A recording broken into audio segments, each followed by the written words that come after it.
antara Khalik dengan makhluk. Jadi kalau kita ingin bedakan Tuhan dengan hamba, maka di antara titik penting perbedaannya, kata Allah langsung itu terletak pada aspek ibadah, khususnya sholat. Karena itu ketika Nabi Musa alaihi salam berkenan kemudian langsung diperintahkan oleh Allah sehingga disebut dengan kalimullah, yang diajak bicara dan diperkenalkan tentang esensi ketuhanan Allah, maka disebutkan perintah langsung oleh Allah untuk menyembahnya dalam bentuk salat. Al-Quran surah ke-20 Taha ayat ke-14. Kata Allah, innani anallahu la ilaha illa ana fa'budni wa aqimis salata li dzikri. Ya Musa, tidak ada Tuhan, kata Allah, selain saya. Ya, maka jika engkau telah tahu saya Tuhan, bedanya Tuhan dengan makhluk, fa'budni, maka kewajiban engkau sebagai makhluk menyembah saya. Bagaimana caranya ya Allah, kata Musa? Kata Allah, wa aqimis salata, rahmatullah, wa aqimis salata li dzikri. Maka cara menyembahku itu adalah dengan solat. Karena itu semua nabi dan rasul, bahkan sebelum Nabi Muhammad SAW, diperintahkan oleh Allah untuk mengajak umatnya seluruhnya untuk solat. Ya, Nabi Isa alaihissalam solat. Anda buka Quran surah 19 Maryam ayat 31 sampai 33. Nabi Ismail alaihissalam, ya kakeknya Nabi ke-29, solat. Bahkan meminta keluarganya solat. Quran surah ke-19 ayat 55. Wa kana ya'muru ahlahu bis salah. Nabi Zakaria, saudaranya Imran, solat. Quran surah ketiga, ya, ayat ke-38 sampai dengan 39. Ayat 39-nya tegas mengatakan, fanadathu malaika wa huwa qa'imun yusalli fil mihrab. Jadi kalau kita urutkan dari Nabi Muhammad SAW sampai Nabi Adam alaihissalam, semua menunaikan salat kepada Allah Subhanahu wa taala. Ya, Muhammad bin Abdullah bin Abdul Muttalib bin Hashim bin Abdul Manaf bin Qusay bin Murrah bin Kilab bin Ka'ab bin Ghalib bin Fihir bin Malik bin Nadar bin Kinana bin Khuzaimah bin Mudrikah bin Ilyas bin Nizar bin Mudar bin Ma'ad bin Adnan bin Addi bin Adri bin Muqawwam bin Nagur bin Tarikh bin Ya'rub bin Yasjub bin Nabit bin Ismail alaihissalam bin Ibrahim alaihissalam bin Azar atau bin Nahur bin Abir bin Kinan bin Arfakhshad bin Sam bin Nuh alaihissalam bin Mihlail Matushala bin Kinan bin Anwas bin This bin Adam alaihissalam. Dari Nabi Muhammad SAW sampai Nabi Adam semua salat. Coba ulangi. Nanti dalil singkatnya dari Quran surah keempat ayat 163, paling kiri sebelah atas di mushaf. Inna auhayna ilaika kama auhayna ila Nuhin wan nabiyina min ba'di. Muhammad, apa yang kami telah wahyukan kepadamu sudah pernah pula kami sampaikan kepada Nuh alaihissalam dan nabi-nabi setelahnya. Kenapa tidak disebutkan Adam sebelumnya? Karena Adam itu nabi, bukan rasul. Nabi diberikan risalah untuk pribadi dan kalangan dekatnya, rasul diberikan risalah tugas untuk mengajak umat. Kenapa Nabi Adam bukan rasul? Karena zaman Nabi Adam belum ada umat. Siapa yang mau diajak? Ya? Ini bagian pertama. Jadi kalau kita hari ini masih mendapat kesempatan sholat, alhamdulillah, ini artinya sampai hari ini kita masih benar-benar manusia. Kan kalau ada orang yang kemudian tidak mau beribadah apalagi sholat, terkhusus ketika dia beriman, maka penting dipertanyakan, masihkah ada iman dalam dirinya? Karena itu kata Allah dalam Al-Quran surah ke-8 ayat yang kedua, aku akan perdengarkan namaku, sehingga ketika disebutkan itu kita bisa menguji adakah getaran iman dalam jiwa kita. Quran surah 8 Al-Anfal ayat kedua. Innamal mu'minuna alladzina idza dzukirallahu wajilat qulubuhum. Sungguh orang yang masih punya iman itu, kalau diperdengarkan nama Allah kepadanya akan ada getaran dalam jiwanya. Karena itu setiap hari 5 kali diperdengarkan nama Allah untuk menguji di jiwa kita masih ada iman tidak. Bahkan dari bangun tidur, bayangkan waktunya dibagi sempurna persis. Dari mulai subuh baru bangun, menjelang ke siang, mau berakhir siang ke sore, sore pindah ke maghrib, hilang kemudian muncul gelap malam. 5 kali persis dibagi waktu, diperdengarkan untuk menguji. Kira-kira setelah subuh siang masih ada nggak iman? Sore masih ada nggak? Ya Allahu Akbar, Allahu Akbar. Karena itu kalau iman masih ada melekat di jiwa kita, demi Allah saya katakan, begitu kita mendengar suara azan, pasti hati kita akan mengatakan Allahu Akbar, Allahu Akbar. Wih, sudah azannya. Pernah begitu? Ya, walaupun mungkin setelah selesai la ilaha illallah baru azan, belum qomat. Ya, itu normal, gak apa-apa. Yang penting iman masih ada. Nah, ini menunjukkan ada getaran dalam jiwa. Satu itu. Yang kedua, Ini yang jarang dimanfaatkan teman-teman. Jadi seringkali sholat dimaknai pada ibadah formal bagian pertama saja. Adapun yang keduanya, ini yang jarang digali.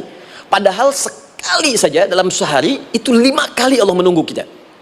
Ternyata sholat itu satu-satunya wasilah ibadah yang disebutkan dalam Al-Quran untuk langsung memohonkan semua kebutuhan yang kita rasakan.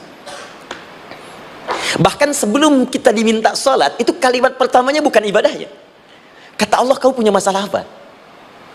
Sedang butuh apa? Sedang punya problem apa? Buka Quran surah kedua Al-Baqarah ayat ke-45 sampai 46. Paling kanan pertengahan di usad. Wasta'inu bis-sabri was-salah. Perhatikan kalimatnya, indah sekali. Ya Allah menempatkan sholatnya bagian kedua. Kata Allah, wasta'inu, hei hambaku, jika kalian punya persoalan dalam kehidupan, maka perhatikan kalimatnya baik-baik, wasta'inu, mintakan solusinya kepadaku. Jadi kalau sedang punya masalah, bukan bikin status, gak akan selesai.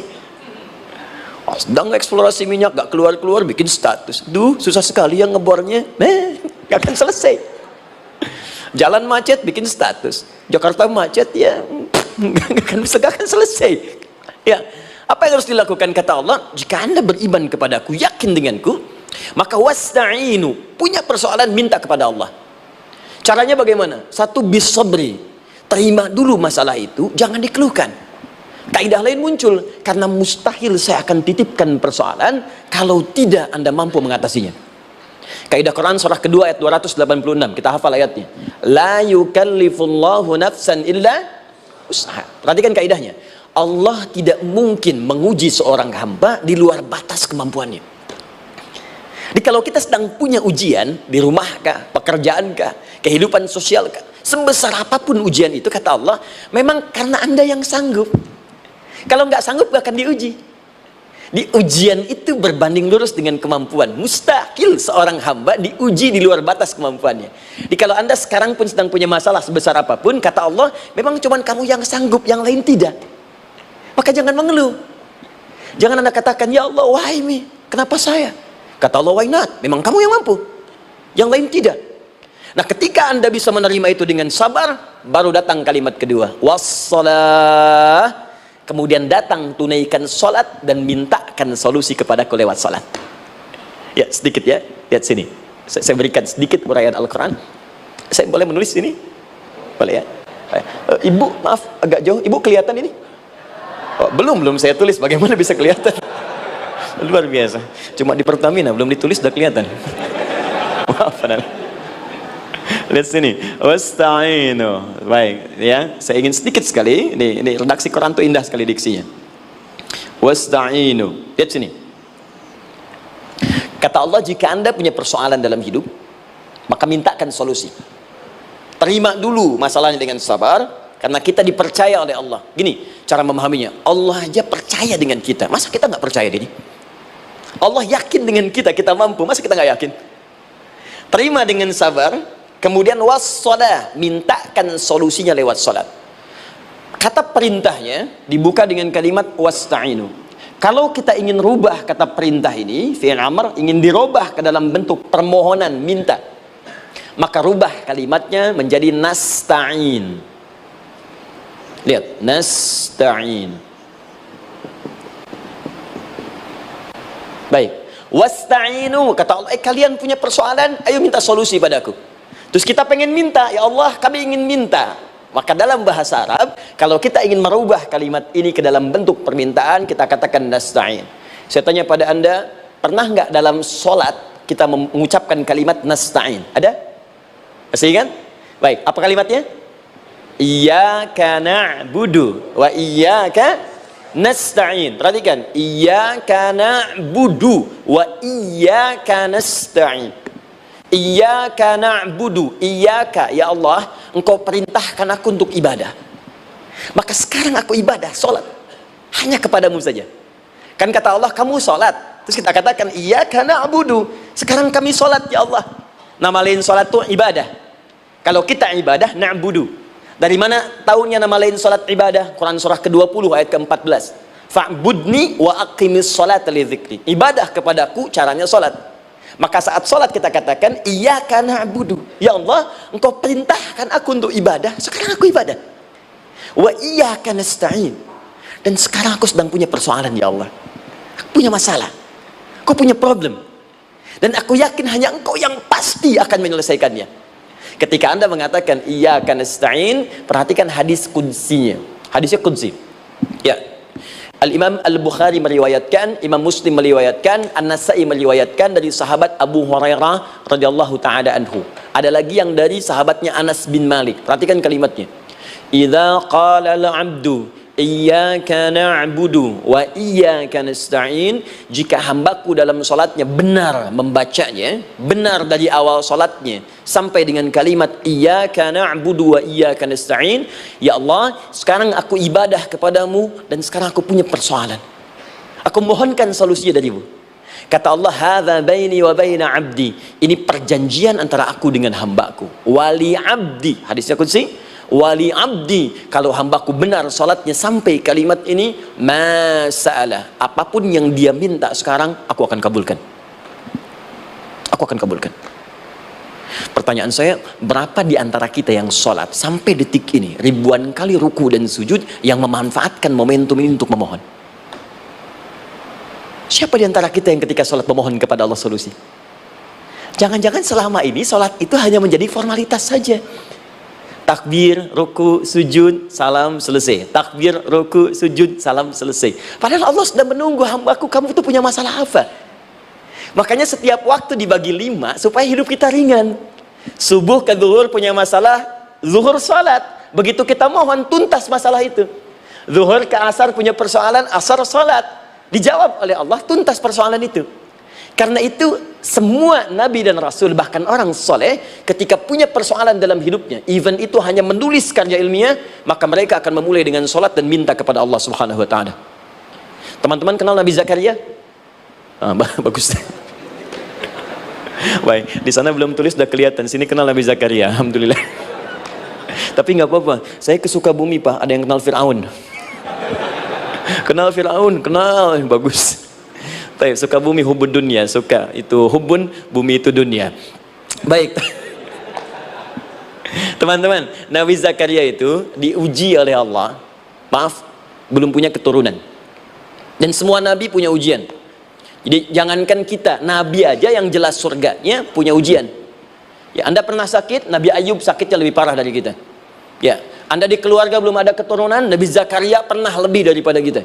Sampai rambutnya memutih, fisiknya sudah letih, dan menurut medis, maaf sekali, istrinya divonis tidak mungkin punya keturunan, monofus dan mandul, mustahil. Secara klinis gak mungkin, secara medis tidak mungkin. Maka Allah tunjukkan satu isyarat yang sangat luar biasa. Jika Anda mendapati situasi makhluk mengatakan ini mustahil dan sudah angkat tangan, ini tanda pertama dari Allah, langsung tinggalkan pendapat manusia, langsung memohon kepada Allah. Maka turunlah beritanya di Quran surah ketiga Ali Imran ayat 38 sampai 39. Paling kanan sebelah atas di mushaf. Sekarang perhatikan kalimatnya, saya mau sambungkan dengan Al-Fatihah tadi. Hunalika da'a Zakaria rabbah. Di mihrabnya Nabi Zakaria salat bermohon kepada Allah. Qala rabbi habli min ladunka dzurriyyatan thayyibah. Kemudian ia berdoa, Rabbi habli, ya Allah yang maha memberi tanpa batas. Ini adab pertama, kalau teman-teman mau berdoa, sebut nama Allah sesuai dengan hajat kebutuhan kita. Itu yang disebut dengan Al-Asma'ul Husna. Di Asma'ul Husna itu bukan nama-nama indah yang sekedar dihafal, bukan. Tapi nama yang diberikan oleh Allah sesuai dengan kebutuhan hidup kita. Dalilnya Quran surah ke-17 ayat 110. Ya, paling kanan sebelah atas di mushaf, ke pertengahan. Ya, kata Allah, Qulid Allah. Jika Anda punya persoalan, sebut nama Allah. Allah Awir Rahman atau Ar-Rahman. Ayyamma tad'u, tapi kalau Anda ingin spesifik meminta, falahul asmaul husna. Pilih nama Allah, ia punya nama-nama yang indah sesuai kebutuhan kita. Jadi kalau teman-teman misalnya minta kelancaran rezeki, sebut ya Allah ya Razzaq. Anak mau ujian, ya Allah ya Al-Alim. Di proyek misalnya ada hambatan, ada gangguan, ya Allah ya Al-Jabbar ya Al-Malik. Ingin mudah mengatasi ujian, ya Allah ya Sabar. Minta. Ya, jangan semuanya disebutkan, nanti jadi beban. Ya, Allahumma ya Rahman ya Malik ya Kudus ya Sabar, gitu kan? Yang tadinya nggak punya masalah jadi punya masalah, gitu kan? Pilih salah satu. Nah, jika Anda ingin memohon pada satu hal yang mustahil menurut manusia, maka minta dengan menyebut nama Allah yang memberi tanpa batas mustahil di dalamnya. Nama Allah tersebut namanya Wahhab. Wahhab. Ya Allah, ya Wahhab. Al-Wahhab. Kalau kita rubah dalam bentuk permintaan, maka singkat kalimatnya dengan hab. Hab. Untuk sendiri habli, untuk banyakkan hablana.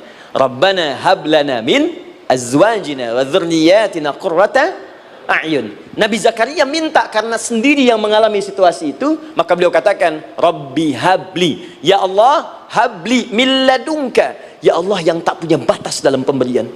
Mereka mengatakan aku tak akan punya keturunan.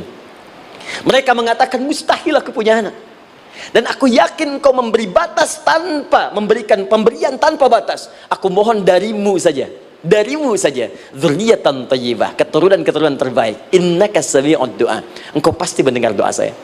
Kalau pada yang maha memohon saja, maha mendengar saja tidak mengabulkan, lantas kepada siapa lagi aku mesti minta? Tapi poinnya bukan itu. Poinnya adalah ini disampaikan oleh Nabi Zakaria dalam keadaan sedang sholat. Masih berdiri dalam sholatnya. Dalam bahasa Arab berdiri disebut dengan qaimun, qaim, berdiri. Sedang sholat disebut dengan yusolli. Perhatikan ayat 39-nya. Fanadathul malaikatu wa huwa qaimun yusolli fil mihrab. Maka seketika ketika doanya selesai dipanjatkan, sholatnya belum selesai. Doanya selesai dipanjatkan, seketika datang malaikat menyampaikan, kamu dapat kabar gembira, Anda akan punya anak, bahkan namanya langsung diberikan oleh Allah, Yahya, artinya hidup. Yang mustahil menurut manusia, lahir dari rahim seorang perempuan yang divonis monopos dan mandul, kata Allah, bagiku yang gak ada yang mustahil. Jadi dan hidup dia. Kapan itu terjadi? Masih sholat dan belum selesai dalam sholatnya, dalam keadaan berdiri. Sekarang saya tanya Anda, kita membaca iyyaka na'budu wa iyyaka nasta'in dalam keadaan ruku atau sujud? Sujud, berdiri. Berdiri teman-teman. Betul kan? Dalam keadaan berdiri saat baca Al-Fatihah.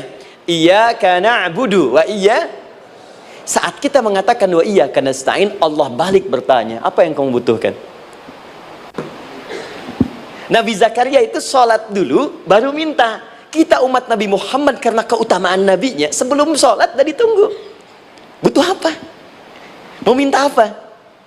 Karena itu saya ingin katakan, ayo manfaatkan momentum sholat ini. Jangan sekedar kita kemudian tunaikan formalitas, tapi kita tidak mendapatkan keuntungannya. Ayo, semuanya, dari mulai takbir sudah ada doa, ruku ada doa, bahkan sujud kita bisa perbanyak dalam bahasa hati kita untuk memohon kepada Allah Subhanahu Wa Taala. Jelas sampai di sini? Baik, mudah-mudahan insya Allah doa kita dikabulkan oleh Allah Subhanahu Wa Taala. Ini baru mukaddimah, kita belum mulai, ini pengantar.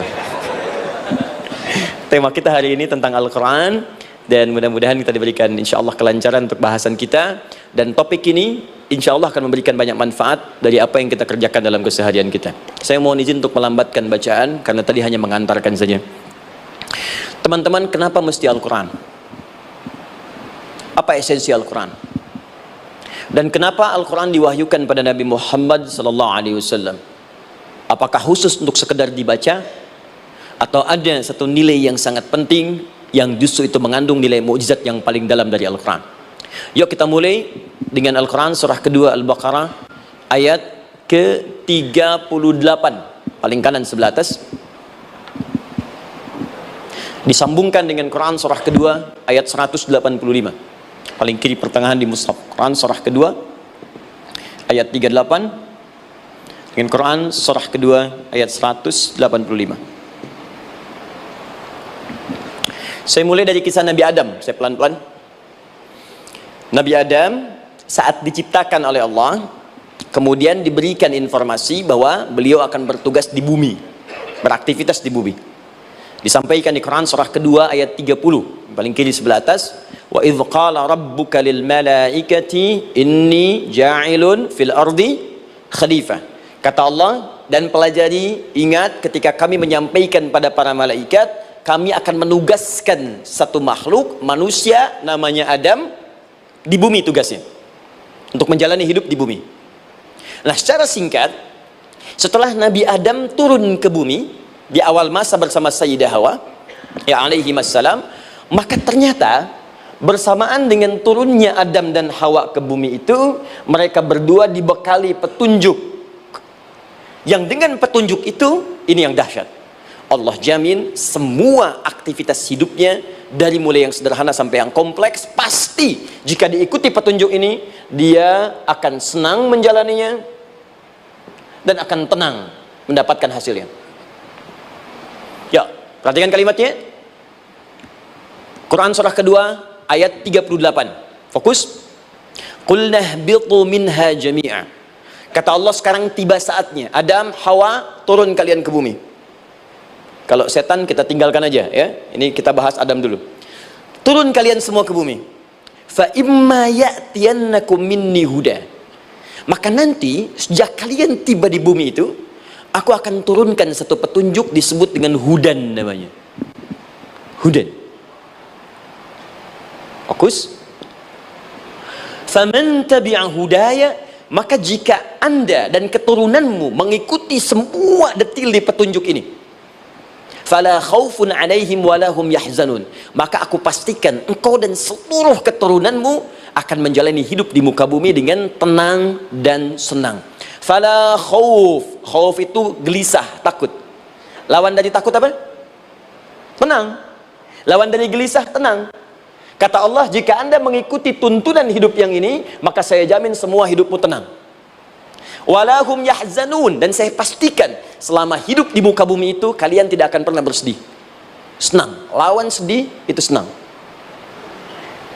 Jadi ternyata kita itu diminta tugas di bumi itu bukan untuk dipersulit. Jadi kalau ada yang hidup sampai saat ini sedih deh, di rumah tangga sedih, di kantor nggak tenang, pasti di antara poinnya bukan nggak mampu senang, tapi boleh jadi yang hidup ini tidak membaca petunjuk kehidupannya. Anda kerja di perusahaan, teman-teman ada yang di Pertamina, ada yang di yang lain. Kalau Anda nggak ikuti petunjuk, kan pekerjaan tidak akan berlangsung dengan nyaman kan? Kalau Anda nggak ikuti aturannya, bagaimana bisa mengerjakan petunjuk itu dengan nyaman? Maka apalagi hidup yang kompleks, kata Allah, sejak Adam saya turunkan, sudah ada petunjuk kehidupan, saya namakan dengan hudan. Anda ikuti petunjuk ini, maka langsung jaminan dari Allah, semua yang Anda jalani dalam hidup, pasti saya jamin senang dan tenang. Petunjuk ini disebut apa? Hudan. Nah, agak cepat. Di setiap masa, Nabi Adam selesai hidupnya, generasi kemudian berkembang, datang lagi Nabi Nuh, sampai ke Nabi Muhammad SAW. Perhatikan baik-baik. Setiap berganti generasi akan turun hudan sesuai dengan kebutuhan masyarakatnya pada saat itu. Baik, Nabi Musa menerima kitab apa namanya? Nabi Musa, Taurat. Taurat disebut hudan dalam Al-Quran. Muncul Nabi Musa, kitabnya disebut Taurat. Perhatikan baik-baik. Tahukah teman-teman ketika Taurat disebutkan dalam Al-Quran? Buka Quran surah ke-17. Ya, ayat yang kedua. Wa ataina Musal kitaba, kami berikan kepada Musa kitab. Lihat, wa ja'alnahu hudan li bani Israil, dan kitab yang kami berikan itu yang disebut Taurat, Ali Imran ayat yang ketiga, wa anzalat Taurata wal Injil, kami berikan Taurat kepada Musa. Nah, saat Allah turunkan Taurat itu hudan li bani Israil, isi Taurat ini adalah petunjuk kehidupan khusus untuk Bani Israel saja, umatnya Musa. Jadi kalau umat Nabi Musa mengikuti petunjuk hudan Taurat ini, kata Allah, saya jamin semua hidupnya tenang dengan senang. Nabi Isa turun Injil. Injil disebut hudan dalam Al-Quran. Dan yang terakhir, saya cepat karena waktu kita terbatas, ketika Allah menurunkan Nabi Muhammad SAW dan dipilih sebagai Rasul, maka saat yang bersamaan beliau pun diberikan petunjuk untuk umatnya. Dan dahsyatnya petunjuk itu pun disebut dengan hudan. Buka Quran surah kedua ayat 185. Syahrul Ramadan alladzi unzila fihi al-Quran. Di bulan Ramadan itu, kata Allah, saya turunkan Al-Quran. Kenapa saya turunkan Al-Quran? Hudal linnas. Saya jadikan Quran ini sebagai petunjuk, pedoman hidup linnas, bukan terbatas untuk satu komunitas, tapi untuk seluruh manusia sampai kehidupan berakhir. An-Nas disebutkan 241 kali dalam Al-Quran, menunjuk pada semua manusia tanpa kecuali. Ini bedanya Al-Quran dengan kitab sebelumnya. Taurat hanya untuk kalangan tertentu saja. Jadi selesai nabinya, selesai kitabnya. Injil hanya kalangan tertentu saja. Nabinya selesai kemudian misinya. Tapi Al-Quran tidak. Ini kalimat pertama langsung dari Allah, walaupun nabinya wafat, tapi karena Al-Qurannya didesain oleh Allah untuk seluruh manusia sampai kehidupan berakhir, maka pasti Al-Quran itu di setiap masa akan mampu dijadikan pedoman dalam kehidupan. Jadi prinsip pertama, ketika Allah menurunkan Al-Quran, sebenarnya tujuan utamanya bukan sekedar dibaca, bukan. Tapi di dalamnya itu ada petunjuk hidup, Pak, Bu. Dan yang buat, yang menciptakan kita. Bukankah Anda kalau ingin memperbaiki sesuatu akan datang kepada penemunya, penciptanya? Anda punya handphone, ada masalah, kan datangnya ke counter handphone. Anda punya mobil, ada persoalan, bukankah datangnya ke dealer? Sekarang kita ingin tahu persoalan hidup kita, ingin tahu gambaran hidup kita, ingin tahu misi dan visi hidup kita. Kemana kita kemudian bertanya? Pada pencipta kita. Nah, kata Allah, ketika saya utus manusia pertama kali ke bumi, saya sudah turunkan bagaimana cara menjalani kehidupannya. Dan ternyata berita baiknya untuk kita diberikan oleh Allah satu petunjuk utuh, langsung disebutkan, isinya disebut dengan Al-Quran. Jadi dari Al-Fatihah sampai dengan An-Nas, dia bukan bacaan biasa. Semua di dalamnya ada petunjuk kehidupan kita, dari mulai bahkan dalam kandungan sampai kita wafat kepada Allah Subhanahu wa Ta'ala. Kalau diikuti petunjuk ini, langsung turun jaminan dari Allah, hidup kita pasti akan tenang dan nyaman. Saya bacakan cepat ya, tapi nggak usah ditulis. Nanti kalau teman-teman agak terlambat mengikutinya, Anda buka kembali rekamannya, Anda boleh runtutkan kembali. Saya baca cepat saja, dan ini insya Allah Anda hanya akan temukan dalam Al-Quran. Nanti saya berikan rahasia di akhir sebelum kita akhiri. Yuk, satu, Anda silahkan bandingkan dengan buku manapun, referensi manapun, Anda hanya akan temukan dalam Al-Quran.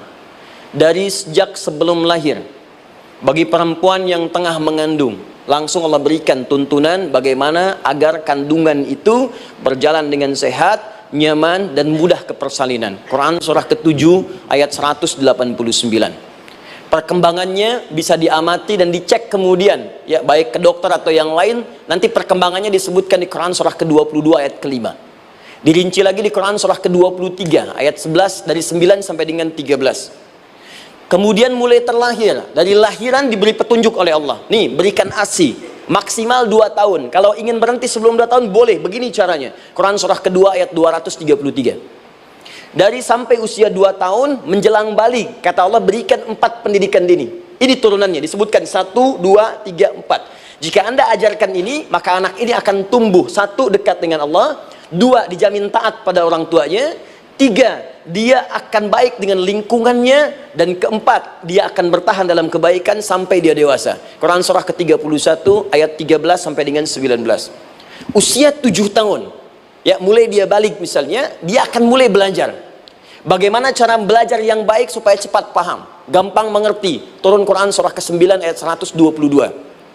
Amalannya di Quran surah 96 ayat yang pertama. Kemudian rinciannya diturunkan di Quran surah kedua ayat 282 di ujung ayatnya. Lalu bagaimana mencari sekolah yang bagus, majlis yang baik, guru-guru yang baik, diturunkan Quran surah ke-58 ayat ke-11. Dicontohkan tentang Maryam dan Nabi Isa alaihissalam di Quran surah ketiga ayat 35 sampai dengan 37. Naik lagi, dia mulai dewasa, ya, mulai bergaul, bahkan kadang-kadang merantau, punya tempat komunitas berbeda. Bagaimana supaya dia bergaul tidak terpengaruhi lingkungan yang tidak baik. Maaf ya, kadang-kadang ibu yang sudah mengandung, melahirkan, ayah mencari nafkah, tiba-tiba anak pergi bahkan ke kampus, ke sekolah, dapat teman yang gak bagus, pulang-pulang mengecewakan Anda. Dan bagaimana menemukan tempat-tempat yang baik untuk bisa menjaga perilaku anak ini? Ditemukan nanti di Quran surah ke-49 ayat ke-13-nya. Dirinci perkembangannya di Quran surah ke-12 Yusuf ayat 2 sampai dengan ayat 29-nya. Sampai ketika dia akan mulai kemudian menikah, kata Allah pilih pasangan yang baik dengan ta'aruf, berikan mahar yang sempurna. Quran surah ke-4 ayat ke-4. Kemudian dia mulai menikah, kata Allah sebelum menikah pelajari dulu fikih nikah. Banyak orang yang menikah tapi karena tidak belajar tentang persoalan rumah tangga, apa yang akan terjadi di rumah tangganya. Detil Pak, Bu. Kata Allah ini, kalau kamu berbuat begini akan ada miskomunikasi. Kalau ada miskomunikasi persoalannya akan begini, solusinya begini. Maka diturunkan dasarnya di Quran surah ke-30 ayat 21, detilnya di Quran surah ke-4 ayat 34 sampai dengan 35. Paling kiri sebelah atas sampai dengan ke tengahnya. Anda berlanjut, diterangkan oleh Allah, hei, tugas suami saat mulai pertama kali menikah, maka tugas yang pertama siapkan untuk mencari nafkah. Bagaimana caranya ya Allah? Diturunkan oleh Allah. Satu, jangan takut kehilangan rizki. Jangan pernah mencuri. Jangan pernah ngambil punya orang. Karena punya kamu akan saya berikan sempurna. Kamu ngambil punya orang, maka kamu akan menyulitkan diri sendiri. Itu akan dikembalikan pada yang berhak. Ya, turun Quran surah ke-51 ayat 22. Dirinci, begini cara nyarinya. Quran surah kedua ayat 168. Kalau Anda ingin cepat baru bergerak, rizkinya sudah dapat. Quran surah kedua ayat 172. Ada yang dahsyat, dia belum keluar, rizkinya yang mendatangi dia. Jadi nanti di Al-Quran ada 8 jenis rizki. Di antara yang paling hebat, ada yang belum Anda datang, rizkinya sudah menjemput. Ada orang mendatangi rizki, ada rizki mendatangi dia. Contoh, Al-Imam Asy-Syafi'i sedang berdiskusi dengan Imam Malik, gurunya. Kata Imam Asy-Syafi'i, Syekh, rizki itu mesti saya cari dulu, baru kita dapat.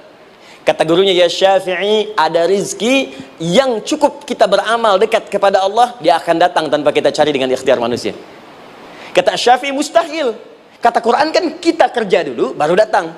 Kata Imam Malik, gurunya, kamu yang belum sampai, kita amalkan ini, rizki datang. Maka berhenti sampai di situ. Imam Syafi'i pamit. Di jalan tiba-tiba beliau mendapati ada panen anggur, Pak, Bu. Terus dipanggil sama yang punya kebun. Ya, pemuda, katanya, sini, mau bantu nggak? Kalau kamu bantu, kami berikan anggurnya. Maka beliau bantu, panen, petik, sampai setelah selesai diberikan anggur yang besar-besar, hanum. Senyum, senang beliau. Ternyata senangnya bukan karena dapat anggur. Senangnya karena merasa pendapatnya benar. Kalau saya nggak bantu panen ini, nggak akan dapat saya anggur. Cuma karena saya bantu, saya diberi ini. Maka rasa senangnya inilah dibawa kemudian kepada gurunya, ingin laporan. Tapi perhatikan adabnya. Dia tidak mengatakan, guru, nih saya benar. Kalau saya nggak ikut panen, nggak dapat saya ini. Perhatikan kalimat Asy-Syafi'i. Guru, tadi saya di jalan, dipanggil oleh pemilik kebun, ikut panen anggur. Begitu saya bantu, saya diberikan anggur ini. Beliau tekankan dengan kalimat yang kencang pada kalimat, begitu saya bantu, saya dapat anggur ini. Imam Malik tersenyum mengatakan, Masya Allah Syafi'i, luar biasa. Ini siang begitu panasnya, tadi saya mau keluar ngajar, terfikir di benak saya, Allah, kalau ada anggur yang besar-besar, enak rasanya. Tiba-tiba kamu datang bawa anggur. Ini Imam Syafi'i kerja dapat sesuatu, Imam Malik terfikir sesuatu, datang rezeki. Itu ada di Quran surah ke-7, teman-teman, ayat ke-96, paling kanan sebelah atas di mushafnya. Baik, teruskan dulu. Ya, Anda dalam mencari kerja, ingat, kalau Allah yang sampaikan pasti terjadi. Jangan dikira mudah. Kata Allah akan ada persaingan, akan ada kadang-kadang singgungan, akan ada tantangan, maka mulai petakan tantangan apa yang akan Anda lalui saat Anda mulai mencari nafkah itu. Maka turun Quran surah kedua ayat 214, paling kanan sebelah bawah. Am hasibtum an tadkhulul jannata. Hei, apa kamu mudah begitu saja mengira akan sukses dalam pekerjaanmu? Bahkan bisa diartikan surga, ingin masuk surga. Walamma ya'tikum mathalul ladzina khalau min qablikum. Sebelum engkau diuji seperti orang sukses dulu pernah sukses. Lihat mereka. Enggak ada orang sukses yang instan. Cuman balikan telapak tangan dapat, tidak. Kata Allah, lihat orang-orang dulu.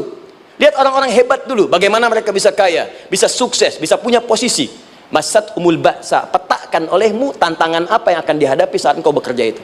Satu, kata Allah, ba'sun, ada yang ringan. Ya, ba's. Ba'sa, jama' dari kata ba'sun. Dua, dara', dia sudah menengah, jama' dari kata durun. Tiga, zilzal, ini yang paling tinggi puncaknya. Jadi kalau Anda sudah mendapatkan ini, yakinlah, berarti Anda akan mendapatkan posisi yang tinggi. Karena mustahil orang besar diuji dengan ujian yang kecil.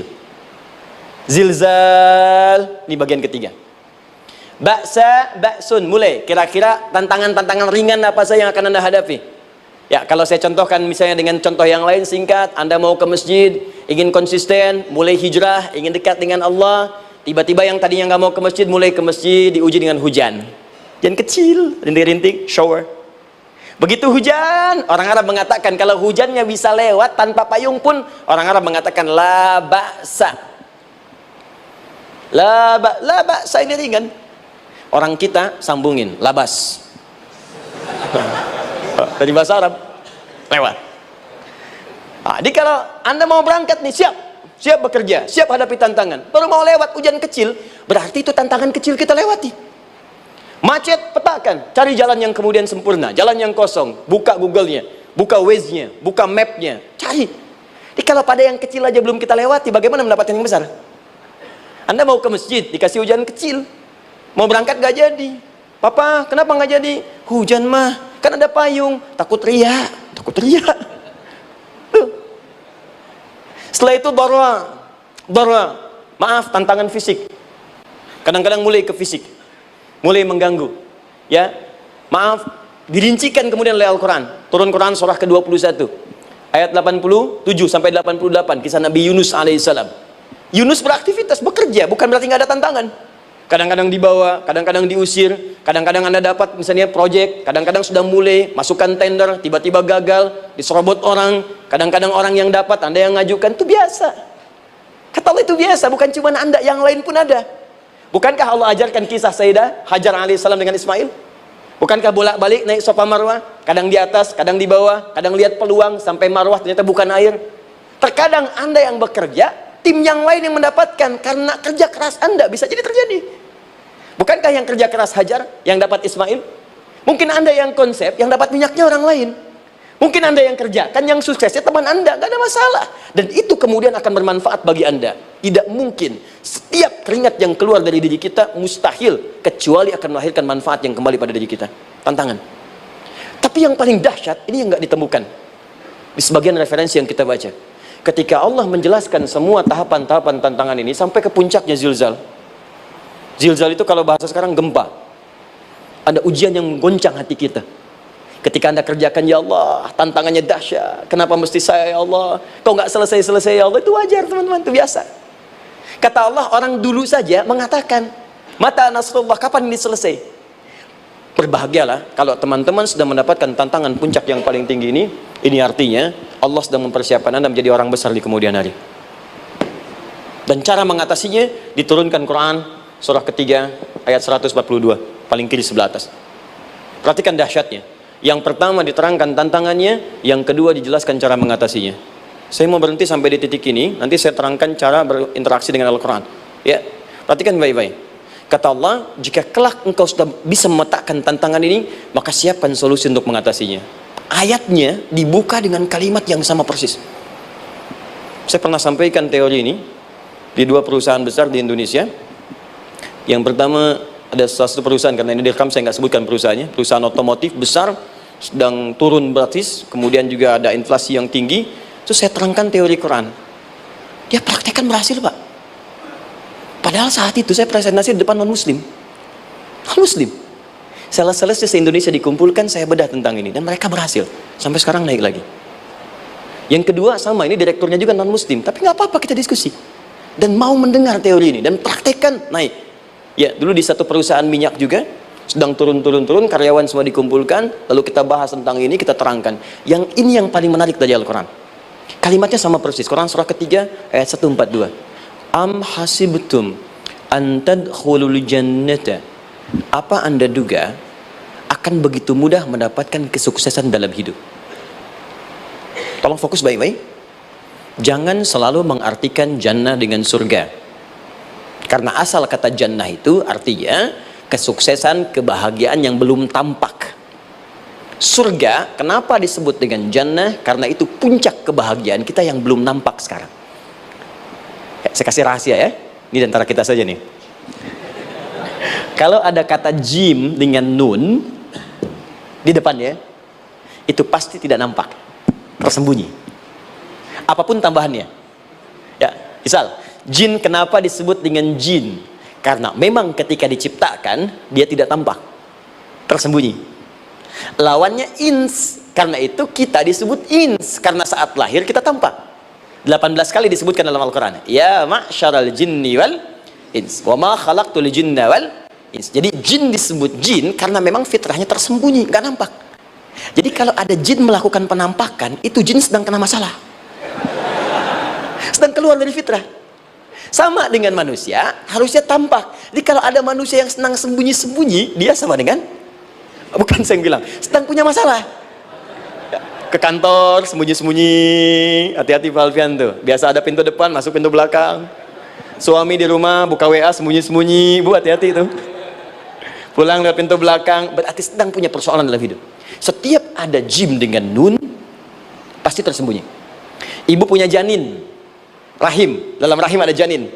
Kenapa disebut dengan janin? Jim, nun, ya, nun. Karena sosok itu belum nampak dalam pandangan kita. Nanti kalau sudah lahir, baru tampak.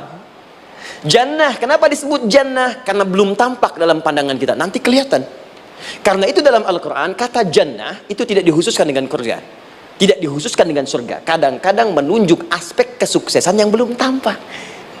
Anda mau ngubur minyak, minyaknya belum tampak. Belum kelihatan. Anda mau kerja, ya hasilnya kan belum tampak, baru ikhtiar sekarang. Karena itu orang Arab disebut kaya kalau mereka mendapatkan kebun yang tak tampak sebelumnya. Kebun anggur, bukan kurma, kalau kurma banyak. Kebun anggur, ada apel, ada jeruk, sampingnya ada sungai-sungai, disebut dengan jannah. Ya, kalau punya unta, nggak kaya di Arab, biasa. Karena yang kelihatan padang pasir, unta, hitam, merah, biasa. Tapi kalau sudah punya kebun anggur yang sulit di padang pasir ada kebun, itu baru disebut kaya. Karena itu orang Arab kadang mengartikan jannah dengan aspek kesuksesan yang belum tampak, diartikan dengan kebun anggur, kebun apel, dan macam-macamnya. Perhatikan, am hasibtum an tadkhulul jannah. Apa Anda duga ingin sukses itu begitu mudah? Sukses jadi tidak. Walamma ya'lamillahu alladhina jahadu minkum wa ya'lamas sabirin. Perhatikan baik-baik. Sebelum Allah memastikan pada diri Anda terdapat dua hal yang paling utama untuk mengatasi tantangan tadi. Satu, jahadu, kesungguhan, serius. Jadi kalau mau sukses mesti serius, kerja serius, cintai pekerjaan Anda, ya, belajar anak-anak serius, pastikan belajar dengan serius. Jangan cuma anak-anak duduk paling belakang, nggak pernah nanya, kadang ngantuk pulang, ujian, besoknya mau ujian baru belajar, ya, sistem SKS, sistem kebut. Ya, kadang-kadang sejam, Bu, Pak. Saya pernah ada orang di luar ngadu waktu di Libya, Ustadz, gimana ini orang Indonesia? Kenapa? Saya belajar 3 bulan, besok mau ujian. Teman antum orang Indonesia pinjam catatan saya, baru semalam dia dapat 8, saya 7,5. Saya bilang, Anda belum tahu sistem SKS itu. Baik, ya? Tapi itu bukan solusi. Begitu ujian selesai, ilmu lupa. Itu poinnya. Jadi kalau hanya sekedar ilmu dipakai untuk ujian, pada prakteknya nggak akan terpakai. Ini banyak anak sekolah sekarang hanya belajar untuk ujian saja. Padahal kalau dipraktekkan, kadang kaitan dengan agama tinggi, Bu, Pak. Fisika itu dengan agama itu tinggi. Gaya F1 sama dengan F2, gaya gerak sama dengan gaya dorong. Gaya sedikit, maka keluarnya sedikit. Pukul kencang, bunyinya kencang. Imannya kalau kuat, amalan jadi banyak. Iman sedikit, amal pun sedikit. F berbanding lurus dengan P, hukum Pascal. Gaya berbanding lurus dengan tekanan. Masuk bab akhlak. Makin banyak gaya, makin banyak tertekan. Nah, itulah. Gaji 5 juta, gaya 10 juta, kan? Ini serius. Serius. Di divisi apapun Anda, saya 3 sepekan lalu lah takziah ke tempatnya yang Habibie, terus diminta tausiah di sana. Dan saya perhatikan beliau termasuk yang paling serius ketika diberikan tugas apapun. Gak pernah diberikan amanah kecuali mencintai pekerjaan itu. Yang Habibie demikian. Ciri orang sukses itu serius. Tapi keseriusan itu, kata Allah, petakan jadi 3 bagian lagi. Karena jahadu itu punya 3 turunan kata. Satu, keseriusan merencanakan, disebut ijtihad namanya. Punya rencana. Mappingnya apa? Stepnya apa? Oke, Anda ingin kerjakan sebuah proyek, baik, proyeknya berlangsung berapa lama? Target kita apa? Jangka panjangnya, menengahnya, jangka pendeknya. Kemudian apa tantangan yang akan dihadapi di setiap tahapan-tahapannya? Selesaikan. Bahkan saking pentingnya tahap perencanaan ini ditunjukkan oleh Allah langsung lewat sholat. Teman-teman masih ingat sholat pertama yang kita kerjakan setiap hari, sholat apa namanya? Subuh. Apa artinya subuh? Tuh, ini masalahnya. Ini kata Al-Quran sendiri, ya, kata Al-Quran sendiri. Nanti akan ditemukan orang yang ibadah tidak paham apa yang dikerjakan dan dilakukan dalam ibadahnya. Contoh sholat. Kata Allah, akan ada orang sholat yang saat sholat tidak mengerti apa yang ia baca dan dia lakukan dalam sholatnya. Jujur tanyakan pada diri kita, sampai detik ini, dari sekian ribuan kali ruku dan sujud, berapa persen bacaan sholat yang kita pahami? Jangan-jangan kita ruku tapi nggak ngerti yang dibaca. Sujud tak paham yang diungkapkan, bagaimana bisa khusyuk? Mustahil. Maka kembali ke sini, kenapa sholat pertama itu disebut dengan subuh? Teman-teman, ternyata semua nama sholat dari subuh sampai isya plus bacaan dan gerakan dari takbir sampai salam itu bukan sekedar gerakan semata. Semua ada artinya, ada maknanya, dan diajarkan oleh Nabi langsung. Subuh disebut dengan subuh, ada 2 kata, satu fajar, Quran surah ke-17 ayat 78, inna Qur'anal fajri kana mashhuda. Kedua subuh di surat At-Takwir, was subhi idza tanaffas. Kenapa disebut fajar? Fajar itu pancaran positif, pancaran kebaikan. Jadi kalau yang baik disebut fajar, kalau yang jelek disebut fujur. Fujur ada di Quran surah 91 ayat 7 sampai 8. Wa nafsi wa ma sawwaha fa alhamaha fujuraha wa taqwaha. Fujur itu rambatan gelombang buruk yang muncul dari nafsu. Ya, ditembuskan ke elemen tubuh kita. Misal gini. Tiba-tiba pengen marah. Ya, di tubuh kita mengatakan melotot, maka ini ada pancaran di hati kita nyambung kemudian ke mata. Ini rambatan dari sini ke mata disebut fujur namanya. Mau ke tangan pukul, masuk ke tangan. Itu rambatannya disebut fujur namanya. Ya. Yang baiknya disebut fajar. Ya, misal saya ingin sholat, tiba-tiba hati mengatakan sudah azan, merambat ke kaki, cepat melangkah, cepat wudhu. Nah, itu rambatannya disebut fajar namanya, atau infajar. Ini pasti ada, ya. Fujur nama lainnya nafsu. Disebutkan 115 kali dalam Al-Quran. Takwa, rambatan fajar, sumbernya takwa, disebutkan 115 kali dalam Al-Quran. Di jiwa kita ada takwa, ada nafsu. Takwa yang dorong malaikat disebutkan 88 kali dalam Al-Quran. Nafsu yang dorong setan disebutkan sama 88 kali. Di setiap Anda akan mengerjakan satu hal, pasti akan yang mendorong pada yang baik, akan mencegah dari yang baik itu nafsu. Pasti itu. Pak Alfian mau tanda tangan proyek, tiba-tiba disodorkan, Pak, ini Pak, kok begini proyeknya? Perbaiki, karena ada yang nggak beres. Tapi fee-nya lumayan Pak, 1 miliar. Nggak bisa. Jiwa takwa mengatakan jangan terima Pak. Bapak mengatakan maaf, ini jari tahiyat, gak akan pernah dipakai maksiat. Perbaiki, datang lagi. Ini Pak, kok sama? Fee-nya diperbaiki Pak, 100 miliar. Nafsunya mulai berkata, terima. Takwanya bilang, jangan. Akhirnya beliau katakan, tangan tahiyat gak akan pernah dipakai maksiat. Tapi tunggu, saya istiqoroh dulu.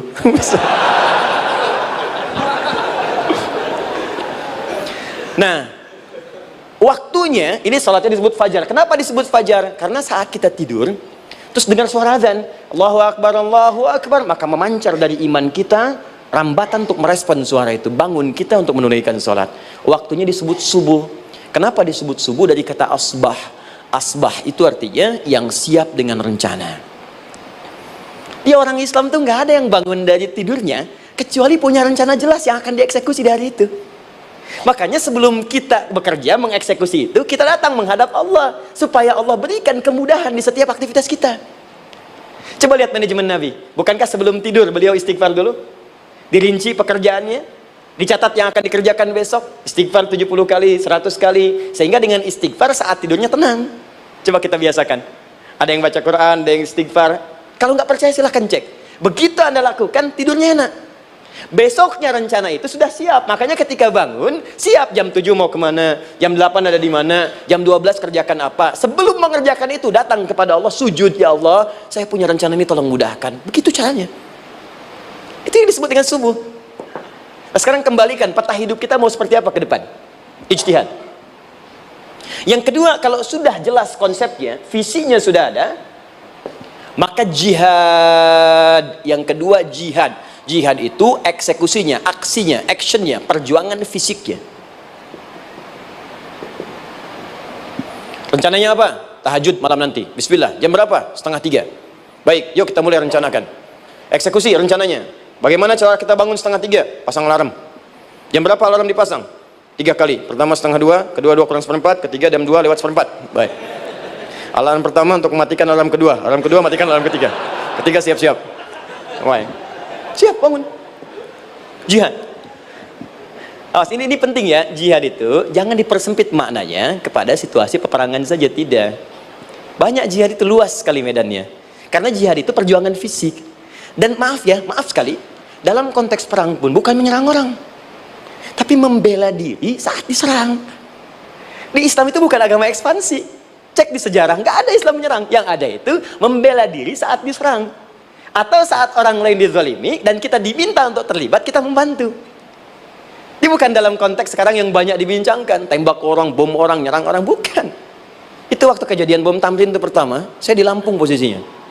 Itu begitu meledak, tuar. Pertanyaan pertama Pak di Balistani, Ustadz, apakah bom di Jalan Tamrin termasuk jihad fisabilillah? Saya bilang, Pak, Sependek pengetahuan saya, jihad fisabilillah itu jihad di jalan Allah, bukan di jalan tamrin. Kaidahnya beda. Nah, misal mencari nafkah itu jihad. Cari nafkah jihad. Quran surah keempat ayat 34, paling kiri sebelah atas. Tugas pertama ketika menikah, kata Allah, ar-rijalu qawwamuna 'alan nisa. Setiap lelaki itu diminta oleh Allah untuk mengatur bagian rumah tangganya. Jadi pemimpin di rumah tangganya. Ya bima faddalallahu ba'dahum 'ala ba'din, karena diberikan kemampuan untuk memimpin. Di pemimpin itu ada di suami. Dan ciri khas pemimpin, Bu, biasanya ciri khas pemimpin apa, Bu? Bukan tegas, bukan. Ciri khas pemimpin itu tidak mau dipimpin. Makanya kalau ada sesuatu, masukkan lewat usulan, jangan beri saran. Kalau saran susah, itu pemimpin. Baik, tapi yang paling luar biasa kata Allah, perhatikan kalimatnya indah sekali. Wa bima anfaqu min amwalihim. Saya berikan tugas untuk mencari nafkah. Ketika seorang lelaki bertugas mencari nafkah, ingat ya, konteks apapun, kalau perempuan nanti bekerja bukan nafkah poinnya. Bisa hobi, ya, bisa aktivitas, tapi nafkah kalau sudah menikah itu ada pada suami. Perempuan tidak. Kalaupun tidak dilarang perempuan bekerja, tidak. Sayyidah Aisyah mengajar, ada yang para sahabiah jadi perawat, ya, ada yang pengajar. Banyak dulu sahabat Nabi yang perempuan mengajar. Ya, kan ada pelajaran-pelajaran khusus perempuan. Ya, ada bagian perawat, ada dokter. Ini kan yang ngandung perempuan, masa yang periksa laki-laki? Ya, ada bagian perempuan tertentu. Itu silahkan bekerja boleh, tapi nafkah laki-laki. Begitu lelaki meniatkan pekerjaannya karena Allah untuk mencari nafkah, itu setiap langkahnya jihad fisabilillah. Wafat, syahid. Maaf ya, apakah selama Anda bekerja sudah diniatkan ibadah? Jangan-jangan cuma kerja aja. Kalau cuma kerja, apa bedanya Anda dengan yang belum beriman? Anda wafat juga, kerja di gedung yang sama, berangkat menemukan kemacetan yang sama. Apa bedanya iman kita dengan yang lain? Satu, kita pasti wafat, pasti pulang. Dan kita nggak bisa pilih, ya nggak bisa pilih. Antum bisa duluan, saya belakangan mungkin. Atau ditukar, saya belakangan, Anda duluan mungkin. Atau memang saya bisa duluan, ya, duluan menyolati Anda. Oke, paham ya? Jadi ibu di rumah jihad, Bu, pada anak, perawat, mengandung itu sudah jihad. Jadi kalau wafat dalam proses saya melahirkan atau sedang mengandung itu syahid. Itu jelas nggak ada perbedaan pendapat. Anak-anak yang sekolah niatkan ibadah, Bu, Pak. Mohon maaf ya, mesti ada bedanya. Iman kita di rumah mesti itu terpancar kepada anak-anak. Ajarkan mereka sekolah yang baik. Pilih sekolah yang mengajarkan sholat, mengajarkan baca Quran. Sekarang banyak kok, fisikanya bagus, Qurannya bagus, kimianya bagus, sholatnya juga bagus. Cari, kalau bisa dunianya bagus, akhirat bagus, kenapa hanya pilih dunia saja? Siapkan, itu jihad. Terakhir, tidak mudah mengeksekusi ini, pasti ada tantangan yang ketiga, namanya mujahadah. Mujahadah, tantangan mengatasi gejolak jiwa. Kadang-kadang malas, capek, ya, belum eksekusi dilakukan, sudah berdebat pada yang tidak penting, sehingga tidak menghasilkan kesimpulan, ragu-ragu, khawatir, maka atasi semua itu. Turun Quran surah kedua ayat 216. Kutiba alaikumul qitalu wa huwa kurhul lakum. Kalau engkau sedang tidak nyaman, maka perangi ketidaknyamanan itu jika engkau ingin mendapatkan kesuksesan yang telah engkau cita-citakan. Asa an takrahu syai'an fa huwa khairul lakum. Boleh jadi apa yang engkau tidak rasakan sekarang, engkau rasakan gak enak, gak nyaman, di balik itu Allah sedang siapkan sesuatu yang lebih baik untukmu. Wa asa an tuhibbu syai'an fa huwa syarrul lakum. Mungkin yang engkau harap-harap sekarang boleh jadi itu belum baik untukmu sekarang. Allahu ya'lamu wa antum la ta'lamun. Karena Allah lebih tahu masa depan, engkau pikiranmu pendek sampai di sini saja. Maka teman-teman sekalian, kembalikan lagi, tidak pernah Anda akan temukan dalam Al-Qur'an kecuali bimbingan hidup yang semuanya nyata. Silahkan cek. Itu baru pekerjaan, belum ibu di rumah, ibu capek merawat anak, kadang mengeluh, kadang nangis. Turun Quran surah ke-17 ayat 23. Kadang-kadang ada beda pendapat dengan suami, Quran surah ke-4 ayat 34 sampai 35. Masalah kondangan saja, Pak, bisa beda pendapat. Ya. Ya, Pak, kan ada family gathering malam, Mama pakai baju apa ya? Hijau apa yang biru? Masya Allah, kata Anda biru bagus, Mah. Kata Mama kayaknya hijau deh, Pak. Tuh. Nanya tapi udah punya jawaban. Ya, bagus kalau dipakai, begitu keluar kuning. Naik lagi, Anda udah 40 tahun, anak masih ada, turun Quran surah ke-46 ayat 15. Kemudian naik lagi, sampai Anda sepuh, sampai kembali ke keadaan tidak normal, seperti anak-anak lagi, Quran surah ke-22 ayat ke-5. Sampai ada amalan, kalau Anda jangan kira Anda akan hidup selamanya, Anda pasti wafat. Quran surah ke-3 ayat 185. Bahkan diajarkan, kalau wafatnya ingin enak, begini caranya. Pelajari, Pak, jangan cuma dunia, kita akan meninggal. Ini ada di Quran, kalau pengen meninggalnya enak, begini caranya. Ya kalau nggak percaya silahkan amalkan. Nanti kita akan lihat di akhir. Ya, betul akan kelihatan. Quran surah ke-89 ayat 27 sampai 30. Kalau kalian nggak pelajari ini, silahkan kata Allah, saya berikan yang ini yang kedua sambil dipukulin malaikat. Quran surah ke-8 ayat ke-50. Sampai di alam kubur dijelaskan, kalau nanti Anda wafat, Anda pindah ke alam kubur, kalau ingin di kuburnya terang, nyaman, banyak rezekinya, lakukan amalan Quran surah ketiga ayat 169 sampai 172. Tapi kalau Anda abai, Anda akan seperti Firaun dulu. Setiap pagi sampai petang ditampakkan neraka. Quran surah ke-40 teman-teman sekalian disampaikan oleh Allah langsung ya, dari ayat 45 sampai 46 ya. Sampai terjadi kiamat disampaikan Quran surah ke-75. Sampai dihisab, ada yang masuk surga tanpa hisab. Quran surah kedua ayat 25. Ada yang masuk neraka tanpa hisab. Ada. Kan yang kita tahu surga aja. Masuk neraka tanpa hisab ada. Quran surah 18 ayat 99 sampai dengan 100. Sampai disebutkan surga yang paling indah nomor 1 bersama Nabi dan orang-orang soleh. Jadi kalau Anda masuk sini, tetangga Anda semua Nabi. Ya, depannya Nabi Ibrahim, belakangnya Nabi Musa misalnya, samping kiri Nabi Yusuf, ya, samping kanan Nabi Muhammad SAW. Itu cuma 3 golongan: orang soleh, para syuhada, orang-orang jujur dalam kehidupan dunianya. Jadi kalau Anda jadi pekerja yang jujur, taat kepada Allah, Anda berpotensi masuk surga bersama semua Nabi dan Rasul yang pernah diutus. Ya, baik, itu ada di Quran surah keempat ayat ke-69. Ada yang kedua di taman surga, Quran surah ke-51 ayat 15 sampai dengan 18. Ada yang surga seluas langit dan bumi, Quran surah ketiga ayat 133 sampai 134. Ada yang neraka yang biasa, ya, sebiasa-biasa nerakanya kebakar juga. Quran surah 4 ayat 56. Tingkat paling tinggi neraka jahanam untuk 2 golongan, munafik, ingat, munafik dan kafir. Jadi kalau Anda pun muslim, jauhi perbuatan munafik, karena munafik akan mengantarkan langsung ke dalam neraka jahanam. Quran surah keempat ayat 140. Mana yang tidak ada? Mana yang nggak ada di Quran? Semua ada. Bisnis ada, ya, birokrasi ada, diplomasi ada, mengajar ada, ilmu ada. Karena itu saya mau tutup, jika kita ingin benar mengeluarkan petunjuk ini seperti orang dulu pernah melakukannya, maka kata Allah melalui lisan Rasulullah, turun Quran surah ke-29 ayat ke-45. Satu ini aja kita kerjakan, insya Allah ini akan beda kita rasakan. Utslu ma uhya ilaika minal kitab. Jika kalian kemudian hidup di muka bumi, maka keluarkanlah bimbingan dari Al-Quran sesuai dengan kebutuhan kita secara tematik. Utslu itu dari kata tilawah. Tilawah itu baca, pahami, amalkan.